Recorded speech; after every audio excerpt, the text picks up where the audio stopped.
दोस्तों नमस्कार। यूजीसी के नए रेगुलेशन बीजेपी सरकार के लिए गले की हड्डी बन गए हैं। सरकार ना तो इनका खुलकर बचाव कर पा रही है और ना ही वापस लेने का फैसला ले पा रही है। वापस लेने से दलित समाज की नाराजगी का डर और लागू करने से नाराज अगले तो सड़कों पर हैं ही। पूर्वी उत्तर प्रदेश में बीजेपी सरकार और पीएम मोदी के खिलाफ जमकर प्रदर्शन हो रहे हैं।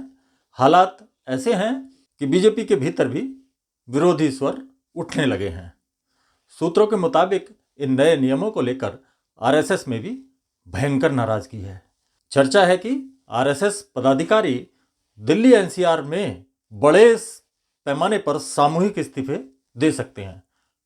फिलहाल इसका असर पूर्वी उत्तर प्रदेश तक सीमित दिख रहा है, लेकिन राजनीतिक जानकारों का मानना है कि जल्द ही दिल्ली भी इसकी चपेट में आ सकती है।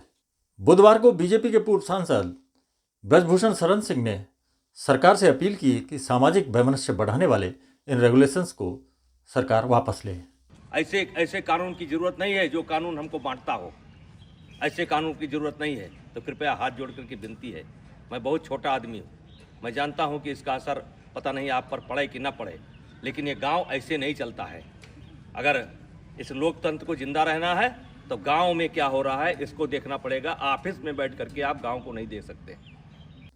उनके बेटे और बीजेपी सांसद करण भूषण सिंह ने साफ किया, नए रेगुलेशन बनाने वाली स्टैंडिंग कमेटी में भले वो सदस्य रहे हों, लेकिन इन नियमों के निर्माण में उनका कोई योगदान नहीं है।